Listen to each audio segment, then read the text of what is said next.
stars, wild ones. It's Bernadette, and I'm here with your Leo Tarot card reading for April 2021.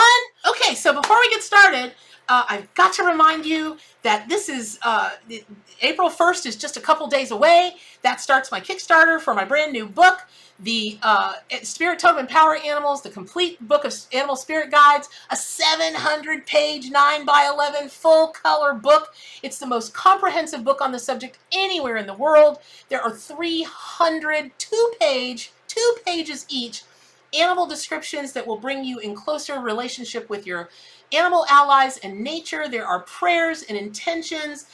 There are articles about sigils and talisman and how to create them, and there are sample interpretations and all kinds of information about numerology and color theory and just, everything that will go into you more easily recognizing and more easily being able to come again into deeper relationship with your animal allies. Kickstarter begins on April 1st. The link is in the comments below. Please, please, please do yourself a giant favor. Get this book. It's discounted during Kickstarter only. You'll be so thrilled when you get this book. All right, here we go. On to the tarot card readings. Leos! Guess who's here for you this month? Black Panther is the Queen of Wands, baby. Oh yeah. Sleek, savvy, regal Black Panther and the archetypal Queen of Wands, they are walking with you now. I want to be a Leo through April, says the Triple Scorpio, because you're going to be more easily it's just going to be easier for you to do pretty much everything, but definitely to tap into your creative visionary power this month. And let me tell you something, psychically, just even saying the words visionary power lights me up with goosebumps, and like, I'm like looking around going, oh, what else can I create? What else can I create? Because I'm channeling Leo's Black Panther and the Queen of Wands. And it's like the sky isn't even the limit. Like, you are limitless with what this energy, this visionary thing is you've got. I don't care if you want to do a brand new brownie recipe. You're going to make the best brownies that ever have been. Let's say that you want to start a business, or you want to get in a new relationship, or get a new job, or expand your finances.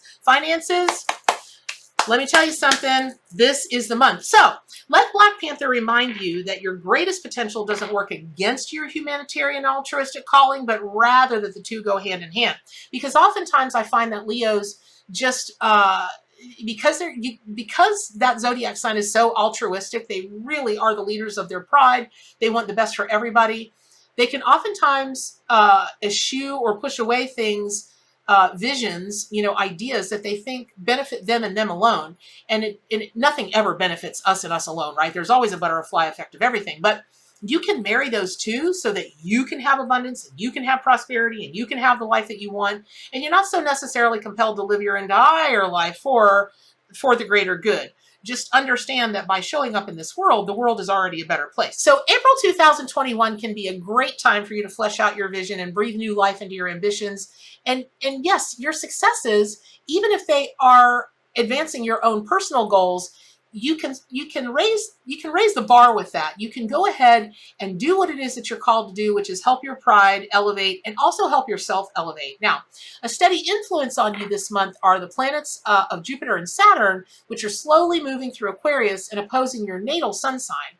These two planetary kings, the philosopher and the disciplinarian, are likely to awaken conflicts that force you to confront your inner struggle between what you feel you need or want to do for yourself and what you need to give up for the greater good of the collective. Now, let's talk about that for a second. So this is always my favorite thing.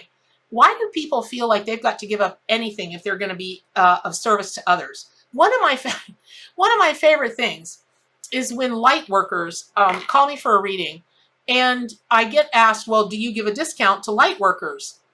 No, no. And most of them will always come out with something like, oh, well, as a light worker, I don't make very much money. And I was like, why? Are you like a nun, or have you taken a vow of poverty or something? Well, no, but, traditionally, you know that being of service to others doesn't, it doesn't generate wealth. Why not? I mean, I go down this rabbit hole with people all the time. I'm a light worker. I don't live in poverty. I used to live in poverty. That's what I was born into. I didn't like it, so I don't do it. It didn't serve my best purpose. I don't do it anymore. I don't do things I don't like. It's just that simple. So for those of you out there that ascribe to that, that are already of the mindset that if you're a Reiki practitioner or a runes reader or a tarot reader or whatever it is you do, stop. Just stop. You don't have to live in a lack of abundance. And if you're serving the greater good, like I really like to think that at least some of what I do is serving the greater good, right? But it's the passion of my life. I can't even fathom anything else that I would truly, truly be happy with, other than slinging cards, talking to dead people, connecting with spirit, totem, and power animals, and connecting with you all. I live a charmed life, and I don't live in poverty. So I'm not saying the world has to be like me, and I'm not saying, Leos, you have to be like me. What I'm saying is that for particular, Leos tend to get in this thing where they go up and down about what they want to do. Their heart tells them this, and then their brain tells them this. You can have it all. You really, really can have it all because you are that powerful and that strong, right? Okay, now, that said, your calling might involve a radical new viewpoint or dramatic change in a relationship to being the leader. And rather than following a path because it's best for you, you're now challenged to look at balancing what's best for you in alignment with the collective, everything we just talked about. But to be able to do that, it's important for you to flip the script. And that means that don't go into looking, for something that's going to serve the collective with the perspective of, yeah, but I'm going to have to give up this to do this. No, you don't. And if you look at it, who is it that says, if you change the way you look at things, the things you look at change. You'd think I would remember that. I've quoted that 1,000 jillion times. You wild ones will know. You'll put it in the comments below. But just take a look at it differently, please. Okay, so on the 10th through the 15th, you may become excited by the new prospects and adventures that require you to step up boldly, and a lot of changes and commotion might be taking place, especially in career and love during this time, but don't get lost in the noise. Try to maintain your focus. And what's the best possible outcome, not only for you, but to maintain harmony with those loved ones that you're focused on. The new moon on the 12th may bring fresh perspectives and give you a strong push that you've needed in order to get motivated and get active again. Nothing is sadder than a lazy cat, so don't be a lazy cat. So, competition, unless you've had too much catnip. I just had to get that in there. Competition in athletic endeavors or intellectual endeavors that challenge you to go farther than you normally would may call to you at this time also. So, Leo, for your zodiac sign, you take a look at just a few days later on the 18th, the sun is coming closer to Venus in conjunct Mercury while making a friction-filled square to Pluto and Capricorn. This might dredge up conflicts and tension in relationships. Family and colleagues, you might feel compelled to branch out in new ways, especially in career, while feeling stifled by finances or restrictive rules at work that force you to slow down and reconsider your approach to reaching goals. But read the fine print, okay? Remember, curiosity can sometimes kill the proverbial cat, but the devil is also in the details. Before you jump or you pounce on something, make sure it's really in your best interest and you're just not being a sassy cat, okay? Now, by the 19th of April, the sun enters Taurus and the moon will be transiting your sign, and you might feel the desire to tend to your creature comforts and splurge on some luxuries today. Oh, pamper yourself, but try not to distract yourself with the materialistic solutions to deeper problems because it's not going to solve the problems. A pedicure can cure a lot of what ails you, but it's not going to cure the real stuff. So from the 22nd until the end of this month, a lineup of planets in Taurus, including Sun, Mercury, Venus, Uranus, and the moon's entry into earthy Virgo, may leave you having to deal with practical matters. And these matters may involve details related to your finances, routines, work, and health. They may seem tedious and stifling, but you've got to get through it. They're super important to you now. Now, when you take a look at Black Panther and you take a look at the Queen of Wands, you got to know that, queens have to do things they don't want to do sometimes, but it is for the good of the people. And if you are the kind that has accepted that you are a ruler and that, people will follow your lead, and, all things seem to go better when you're in a situation that's appropriate for you, that you're the leader of, then just think of those things as just like super quick little things, just your checkoff list. Oh, that done, done, done, and out the door you can go. Now, the square between Saturn and Aquarius and Venus and Uranus and Taurus on the 23rd, that can aggravate tensions between your desire for comfort and security and the attitudes and the actions of a group of friends, or community that you're affiliated with. Dramatic and unexpected changes can challenge your financial plans now as well, and this is not the time to get attached to really any specific financial plan, career path, or marker of status, as you may get super attached and it might get the rug yanked right out from under you, because a lot of unexpected changes can take place in the coming weeks. Now, the full moon on the 27th brings the energy of Moon in Scorpio and Sun in Taurus to the surface. You might start to question the deeper impact of your work and what that impact is having now. And it's also a good time to dig deeper and face inner turmoil and insecurities about how you're dealing with power and authority, especially in career or managing finances. Also around this time, the Sun comes into a conjunction with Uranus and Taurus.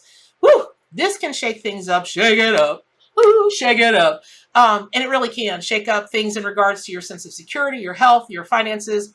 You may have an unexpected and unwelcome expense that has to be dealt with, while at the same time, unusually fortunate doors might be opening. And it might feel like a whirlwind. You're like,